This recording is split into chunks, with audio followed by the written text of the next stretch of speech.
السلام علیکم ورحمۃ اللہ۔ زہیب خان یہ فرماتے ہیں، حضرت میرا سوال یہ ہے، جس بستر پر میاں بیوی ہم بستر ہوں، کیا وہ بستر، رضائی، تمام کپڑے ناپاک ہو جاتے ہیں؟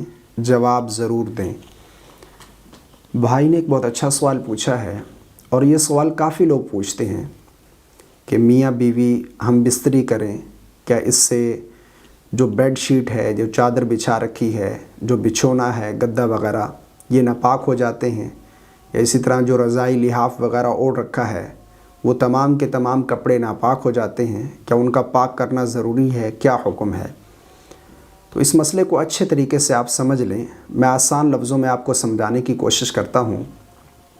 دیکھیں، میاں بیوی نے ہم بستری کی، جو بیڈ شیٹ بچھی ہوئی تھی، جو چادر، جو بچھونا تھا، جو گدا وغیرہ تھا، یا پھر جو لحاف رضائی وغیرہ اوڑھ رکھی تھی، یا جو کپڑے پہن رکھے تھے، اگر ان کپڑوں میں سے کسی کپڑے پر ناپاکی، نجاست لگ گئی تو وہ کپڑا ناپاک ہو جائے گا، ٹھیک ہے؟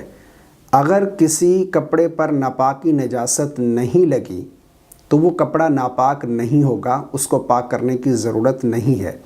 یعنی یہ نہیں ہے کہ اگر ناپاک آدمی ہے، اس نے کسی چیز کو ٹچ کیا، چھو لیا، تو اس کے چھو لینے سے، ٹچ کر لینے سے وہ چیز ناپاک ہو جائے گی، وہ کپڑا ناپاک ہو جائے گا، ایسا بالکل نہیں ہے۔ اگر میاں بیوی نے ہم بستری کی اور جو بچھونا، جو گدا وغیرہ بچھا ہوا تھا، جو بیڈ شیٹ تھی، یا جو لحاف رضائی وغیرہ اوڑھ رکھی تھی، اگر ان پر ناپاکی لگ گئی تو وہ ناپاک ہوں گے، ورنہ وہ ناپاک نہیں ہوں گے، وہ پاک ہیں، آپ استعمال کر سکتے ہیں۔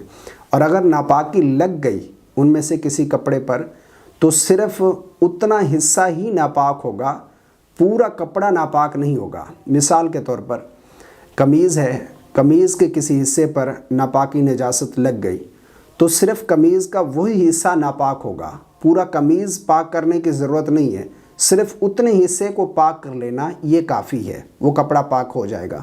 اسی طرح اگر کوئی رضائی، لحاف وغیرہ، یا پھر اسی طرح بیڈ شیٹ وغیرہ بچھی ہوئی تھی اور اس پر کوئی ناپاکی، نجاست لگ گئی تو صرف اتنے حصے کو ہی پاک کریں گے، پوری بیڈ شیٹ دھونے کی ضرورت نہیں ہے، ٹھیک ہے؟ پوری رضائی دھونے کی ضرورت نہیں ہے، صرف اتنا حصہ ہی پاک کرنے کی ضرورت ہے جتنے حصے پر ناپاکی لگی ہے۔ تو ہم بستری کی ہے، اگر اس سے کپڑے پر، کسی کپڑے پر ناپاکی نہیں لگی، نجاست نہیں لگی، تو وہ بستر، بیڈ شیٹ، لحاف، چادر وغیرہ وہ تمام کے تمام پاک ہیں۔ جو کپڑے آپ نے پہن رکھے ہیں، اگر ان پر بھی ناپاکی، نجاست نہیں لگی تو وہ کپڑے بھی پاک ہی کہلائیں گے، پاک ہی ہیں، وہ ناپاک نہیں ہوں گے، ٹھیک ہے؟ کپڑا ناپاک اس وقت ہوگا جب اس کے اوپر ناپاکی، نجاست لگے گی، اور صرف اتنا حصہ ہی ناپاک ہوگا جتنے حصے پر ناپاکی لگی ہوگی، اتنے حصے کا پاک کر لینا یہ کافی ہے۔ تو امید کرتا ہوں میری بات آپ کو سمجھ آ گئی ہوگی۔ یعنی جو کپڑے آپ نے استعمال کیے، جو کپڑے بچھے ہوئے تھے، یا جو لحاف آپ نے اوڑھ رکھا تھا، اگر تو ان کے اوپر ناپاکی لگ گئی تو وہ ناپاک ہوں گے، ورنہ وہ پاک ہیں، آپ استعمال کر سکتے ہیں۔ اللہ تبارک و تعالی ہم سب کو سمجھ کی توفیق عطا فرمائے۔ اس کلپ کو اپنے دوستوں کے ساتھ، فیملی ممبر کے ساتھ شیئر کریں۔